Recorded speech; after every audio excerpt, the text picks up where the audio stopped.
खोट्या आशेवर ठेवायचो नाही. तेच बरं आहे. अरे केस सोपी नाही बाबा. आपण करून करून एवढंच करू शकतो, त्या कर्जदारांच्या तगा द्यायला स्टे आणू शकतो. अरे पण कर्ज तर फेडावं लागेल का नाही? आणि त्या शेतकऱ्यांच्या जमिनीचं प्रकरण भोवतं की नाही बघ आपल्याला. ते कागद दादाकडे गेले ना, कसे आडवे येतात बघ. आणि कोर्टात फक्त कागद बोलतो. अरे काय नुसतं ह लावलंय. माझ्या बोलण्याकडे ध्यान आहे की नाही?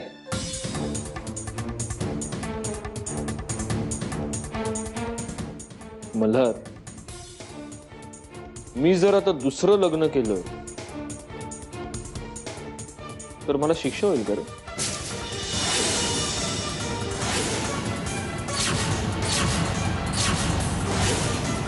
अरे तू काय बोलतोय? तुझं तुला तरी कळतंय का? हा, या सगळ्या राट गाड्यात तुला दुसऱ्या लग्नाची हौस आली?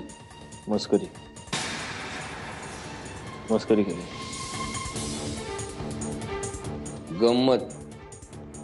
सत्यजित मुधोळकरांना गंमत पहिल्यांदाच बघतोय. मी हा विचार करत होतो की एखाद्या मल्टीमिलियनर बापाची पोरगी किंवा एखादी गर्भ श्रीमंत विधवा यांच्याशी जर लग्न केलं तर मी या सगळ्या परिस्थितीतून, या सगळ्या कर्जातून अलगद बाहेर पडेल, नाही का? अरे गमतीत का असं ना, पण हा असा विचार. अरे विचार कसला पळवाटे ही मुधोळकर. बरं मरू दे, आपण कुठल्या तरी महत्वाच्या ईश्वर बोलत होतो, ते बोला. महत्वाच्या विषयावर आपण आता बोलणार आहोत, कारण आता आलेले आहेत आमचे पार्टनर विहंगराव भोसले. अरे मी ओळखतोय की आज मी. नाही नाही मल्हार, तू जो ओळखत होतास तो विहंग वेगळा. आता यांची नव्यानं ओळख करून द्यायला हवी. हे माझे पार्टनर विहंग भोसले. आता सध्या आपल्यावर जी परिस्थिती ओढवलेली आहे त्याचे हेच करता धरता. तू म्हणालास ना मगाशी ते कागद कोर्टात आडवे येणार आहेत आपल्याला, ते दादा होळकरांपर्यंत पोहोचवण्याचं महान कार्य यांनीच तर केलंय. यांच्यामुळेच हा दिवस दिसतोय आज. मी पुन्हा पुन्हा तेच सांगतो की त्या पेपरशी माझा काही एक संबंध नाहीये. पण काय ना, समोरच्या आणि जवळच्या माणसावर विश्वासच ठेवायचा नाहीये अशी शपथच याने घेतली म्हटल्यावर मी तरी काय बोलणार ना. कसं आहे विहंग, जे सत्य आहे त्याच्यावरच विश्वास ठेवायचा हा प्रॉब्लेम आहे माझा. नाही नाही, सत्य काय ते समजून न घेता विश्वास ठेवतोस ना, हा तुझा प्रॉब्लेम. ए, तुझ्याकडून सत्याचे धडे घेण्याची गरज नाहीये मला.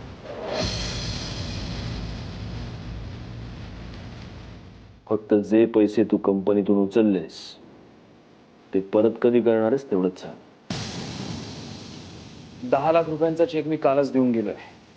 उरलेले 15,60,300 रुपये 2 दिवसात देऊन टाकीन. नाही बाकीचे नंतर बघू. नंतर नंतर म्हणजे कधी? मी रस्त्यावर आल्यावर? हा, ते बाकीचं राहू दे, ते तुला नाही झेपणार. ते माझं मी बघेन काय ते. त्याचे काय 15,60,300 त्याचे काय सांगत होतोस ना आकडे, ते पैसे देऊन टाक. मी करेन काहीतरी सोय. मला ना आत्ता कळलं विहंग, तुझं आणि माझ्या त्या बायकोचं इतकं छान का पटतं ते. हवेत बाता मारण्याच्या बाबतीत तुम्ही दोघंही एक्सपर्ट आहात. ती पण परवा असंच काहीतरी सांगत होती मला. तुम्ही काळजी नका करू, मी आहे तुमच्या सोबत. ती काय करणार आहे सोबत राहून? तुम्ही दोघं सोबत आहात म्हणून तर आज हे दिवस दिसत आहेत मला. तुझं महत्वाचं काम संपलं असेल तर मी निघू का? अरे हो, तुला तुझ्या बायकोला घेऊन देवदर्शनाला जायचं नाही का? नाही पण नाही, त्याच्या आधी मला एक अत्यंत महत्वाची गोष्ट तुला सांगायची आहे. बोला. कसं आहे विहंग, माझी ही एवढी मोठी फसवणूक करून तू या सगळ्यातून सहज सुटशील असं तुला कदाचित वाटलं असेल, पण तसं नाहीये. कारण अजूनही कागदोपत्री तू या कंपनीत माझा पार्टनर आहेस आणि तू तसाच राहशील. त्यामुळे तुझी सुद्धा या सगळ्यातून सुटका नाही. कळलं? हेच सांगायचं होतं मला. जा. गेलास तरी चालेल. देव तुझी वाट बघत असेल ना.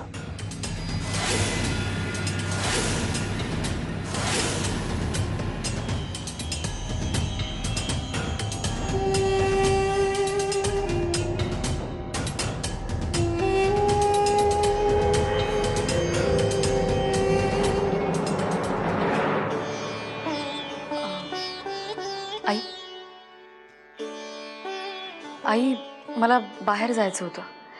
ते म्हणजे एरवी कधी विचारत नाहीस, आज बरी परवानगी मागायला आलीस ते. आई मला गाडी मिळेल का? म्हणजे हे मला कशाला विचारतेस? तुम्ही मालकीण बाई ना या घराच्या. मग मंजिरी सत्यजित मुधोळकर.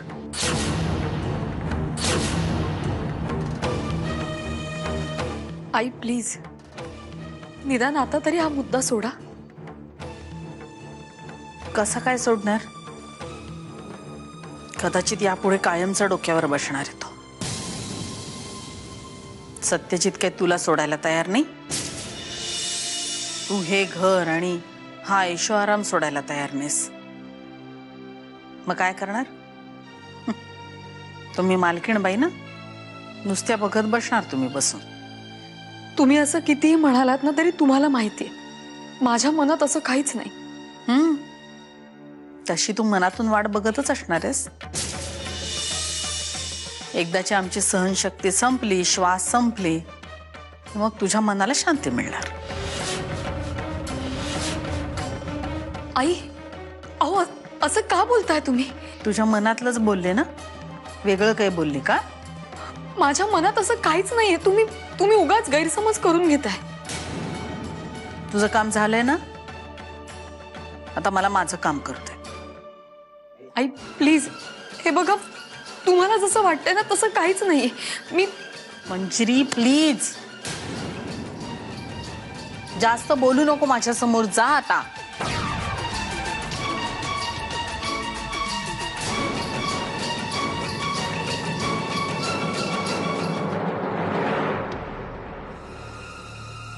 लिहू का? सत्य, एक सांगायचं होतं. तुला माणसाने ओळखते, मला येते. काय आहे कोर्टात रोज ढिगाणी ही एवढी माणसं बघतो आणि त्यात ती क्रिमिनल असते. मुद्द्याचं तुम्हाला हे समजा रामायण सांगितलं, पण ते ऐकून मला असं नाही वाटत की तो विहंग तुला दागा देऊन त्या दादा होळकरला ते जमिनीचे पेपर नेऊन देईल म्हणून. मल्हार, मी मान्य करतो की तू कोर्टात ढिगानं माणसं बघत असशील, पण तू विहंग भोसलेला ओळखत नाहीस. त्याला मी ओळखतो. तो बोललेल्या प्रत्येक शब्दाचा, त्याच्या पापणीच्या लवण्याचा सुद्धा अर्थ कळतो मला. समजा आपण असं मानलं की त्या विहंगनं तुझा विश्वासघात केला, ते पेपर त्याने त्या दादा होळकरला नेऊन दिले, पण मग तू त्याच्या विरोधात फसवणुकीचा दावा का नाही ठोकत? तू हे करायला तर मोकळा आहे की. दावा ठोकून काय मिळणार आहे मला? केस लढत राहायची. मला होणारा त्रास, त्यानं माझी केलेली फसवणूक, याची भरपाई कशी होणार? मग काय करणार? काय माझी शिक्षा, माझा न्याय. जी शिक्षा मी मंजिरीला देतोय तीच शिक्षा मी विहंगला सुद्धा देणार. एखाद्या व्यक्तीनं आपली फसवणूक केली आणि आपण तिला आपल्या आयुष्यातून तोडून फेकून दिलं, तर त्या व्यक्तीची सुटका होते, ती पुढे जाऊन सुखी होते. त्यापेक्षा त्या व्यक्तीशी संबंध न तोडता तिच्या समोर राहून सतत टोचून टोचून त्या व्यक्तीला तिच्या चुकीची जाणीव करून देत राहणे ही खरी शिक्षा आहे. त्यानं ती व्यक्ती आतून तुटते. तीच त्या व्यक्तीची खरी शिक्षा असते आणि तोच आपला खरा सूर.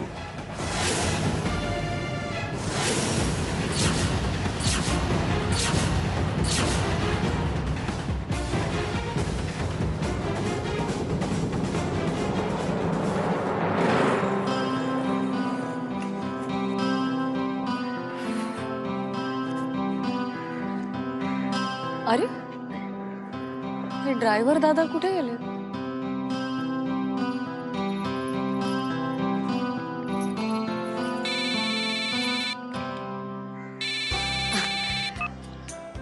हॅलो, बोला. मधुरा भोसले मॅडम. काय मोठ्या बहिणीची आठवण वगैरे येत नाही वाटतं तुला? लग्न झालं म्हणजे आपला नवरा आणि आपण, बस एवढंच ना? ताई तू पण काय ग लगेच चेष्टा करायला लागलीस ना? अरे बाप रे, म्हणजे आता आम्ही चेष्टा सुद्धा नाही करायची तुझी? बरोबर आहे बाबा. आता लग्नानंतर चेष्टा करायचा हक्क फक्त एका माणसाला आहे, नाही का? विसरलोच होतो आम्ही. दी प्लीज बघ नाही तर मी फोन ठेवून दे ना. अरे आता एवढ्या गोष्टींनी राग यायला लागलाय तुला? असं म्हणतात ना, लग्नानंतर माणसं बदलतात. करेक्ट आहे, अशीच बदलतात माणसं. अच्छा, लग्नात तुला विहंगाला छळायला नाही मिळालं म्हणून आता तुम्हाला छळतेस? काय करू, लग्नात तुला छळायला मिळालं नाही आणि विहंग भाऊजींनी चान्स नाही दिला मला छळायला, म्हणून आपलं छळते. ए दी तुला आठवते आपण तुझ्या लग्नात कसली सॉलिड धमाल केली होती? मी जिजूंचे बूट लपवले होते आणि तेव्हा जिजूंनी अख्खी नवी कोरी कार मला गिफ्ट दिली होती, आठवते? दी दी काय झालं तेव्हा? किती वेगळे वाटले होते ना ग जिजू? परिस्थिती बदलते ग मधुरा, आणि बदलणाऱ्या परिस्थिती बरोबर माणसं आपले चेहरे सुद्धा हरवून बसतात. दी प्लीज, परिस्थिती बदलेल, होईल सगळं व्यवस्थित, तू नको काळजी करूस. हीच एक आशा आहे ग मला. याच आशेवर एक एक दिवस पुढे ढकलते. झालं बरं, ते जाऊ दे. मला सांग, तू कशी आहेस? तू आनंदात आहेस ना? हो. आणि आमच्या विहंग भाऊजींची काळजी घे, कळलं? हो नक्की. ए हो, मी काय बोलत बसले? अगं तू येईलच आता. शिट, मला अजून स्वयंपाक करायचा आणि मी चल मी ठेवते, नंतर करते. बाप रे, ठेवा ठेवा भोसले बाई, आता तुम्ही संसारी झालात, आम्ही काय बोलणार? दी ठेवते, बाय. चल बाय बाय.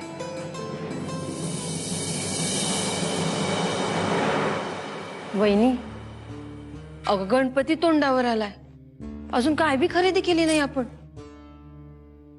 खरं सांगू वंस, एवढं कर्ज डोक्यावर असताना काही सुचत नाहीये मला.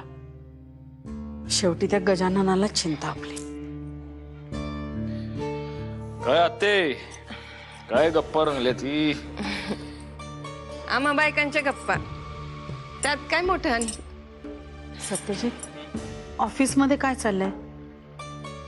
नाही म्हणजे कर्जाचं काय, तू काही विचार केलास? आई, तू नको टेन्शन घेऊस, होईल सगळं नीट. आज मी मल्हारला बोलवून घेतलं होतं ऑफिसला. त्या कोर्ट केसचं तोच बघतोय आणि कर्जही फिटेल आपलं. अजिबात काळजी करू नकोस. हाय अंबाबाई, आता तूच काय केलंस तर बघ. अच्छा, म्हणजे माणसं काय कामाचीच नाहीत जणू? हा, अरे तसं नाही, पण या माणसांना आई अंबाबाईच बळ देते ना. आई, चालू द्या तुमच्या गप्पा, मी आलो. अरे चहा तर घेऊन जा. जरा आधी हात तोंड धुवून घेतो. चहा काय, माझी ती बायको देईलच मला. देईल की, पण नवऱ्याला चहा द्या, ती हाय का घरात?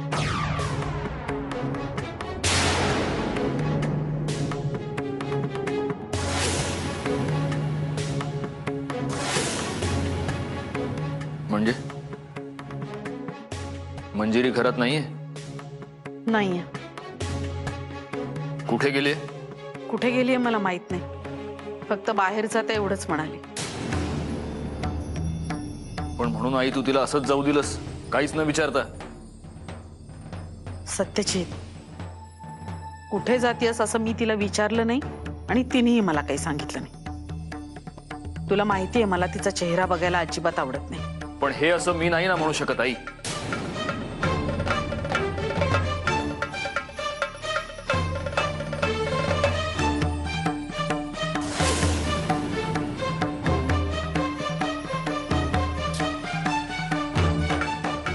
नेमक्या वेळी हिचा फोन कधीच लागत नाही.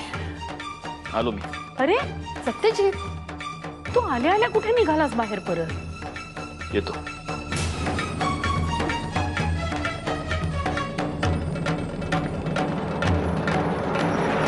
मंजिरी मंजिरी मंजिरी मंजिरी मंजिरी मंजिरी मंजिरी मंजिरी मंजिरी मंजिरी मंजिरी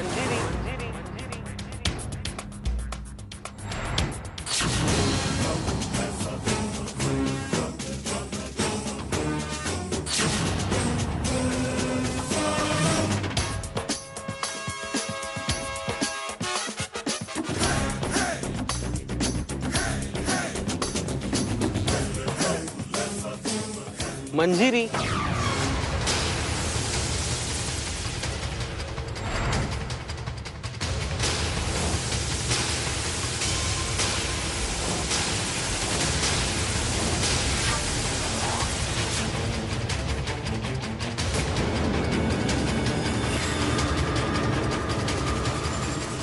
मंजिरी, अगं कशी आहेस? हा, किती दिवसांनी पाहतोय मी तुला. हे यु नो व्हॉट, आजच पेपरात माझ्या भविष्यात लिहून आलं होतं, प्रिय व्यक्तीची भेट घडेल. अँड सी, ती घडली. लाज कशी नाही वाटत रे तुला? मंजिरी, अगं लाजायचं काय त्यात? हा, मी प्रेम करतो तुझ्यावर आणि प्रेमामध्ये लाज, लज्जा, शरम, मान, अपमान काही नसतं. चूक बरोबर काही नसतं. प्रेम वेड लागलाय तुला. करेक्ट. तूच अगदी बरोबर ओळखलंस मला. पाहिलंस हे प्रेम बोलतो तुझं माझ्यावर केवढं प्रेम आहे बघितलंस? हे बघ, तुला खूप चांगलं माहितीये की माझं तुझ्यावर कधीच प्रेम नव्हतं. ए मंजिरी, असं नको ना बोलूस तू. असं कसं बोलतेस तू? तुझ्या नवऱ्यानं सत्यजित मुधोळकरनं सुद्धा हे मान्य केलंय म्हटल्यानंतर आम्ही दोघंच्या दोघं कसे चुकीचं असू शकतो? सांग ना. का वागतोस रे तू असा? असा कोणता गुन्हा केलाय मी की तू पुन्हा माझ्या आयुष्यात आलायस? मंजिरी, अगं तुझ्या प्रेमाच्या ओढीने मी इथपर्यंत आलोय. मंजिरी, गेल्या 4 महिन्यात मला आयुष्याने जे रंग दाखवलेत ना, जी काही संकट ओढवली आहेत, या सगळ्यातून फक्त आणि फक्त तुझ्या प्रेमाच्या ताकदीमुळे मी बाहेर पडू शकलो होतो. फक्त तुझ्यामुळे आणि तुझ्यासाठी. बस आज माझ्या समोर आलास ना ते शेवटचं. पुन्हा जर माझ्या समोर आलास ना तर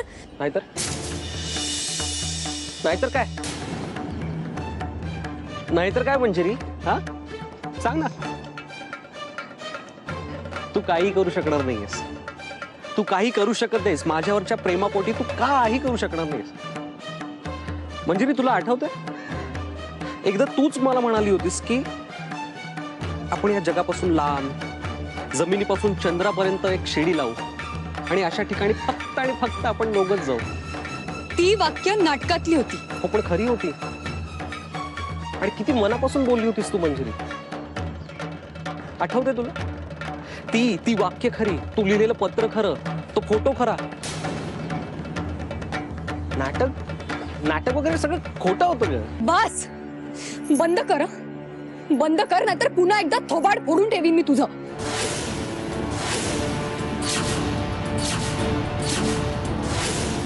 कर ग कर. काय काय अपमान करायचं तो कर. आता मी ना या सगळ्याच्या पलीकडे गेलोय. तुझ्या तीर्थरूपांनी आयुष्यभरासाठी माझा पाय मोडला, तेव्हाही मी काही बोललो नाही. तुझ्या नवऱ्याने मला जेलमध्ये पाठवलं, तेव्हाही मी काही बोललो नाही. मग आता तरी का बोलेल ना? अजून लक्षात आहे ना ते सगळं? मग तरी माझ्या मागे मागे येतोस. दुसरा पाय नीट ठेवायचा आहे ना? काय मंजुरी? अगं पाय काय, जीव सुद्धा द्यायला तयार आहे मी तुझ्यासाठी. मागून तर बघ. मी ना माझं हृदय असं तुझ्या हातात काढून देईन आणि त्यातून सुद्धा फक्त आणि फक्त तुझंच नाव तुला ऐकू येईल. खऱ्या प्रेमाचा आवाज ऐकू येईल तुला.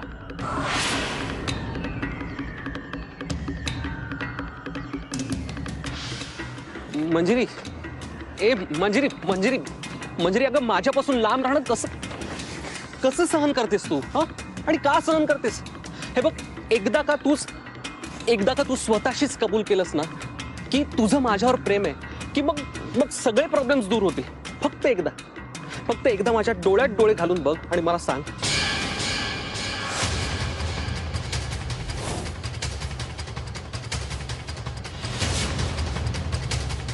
की तू तुझ्या संसारात खरंच सुखी आहेस.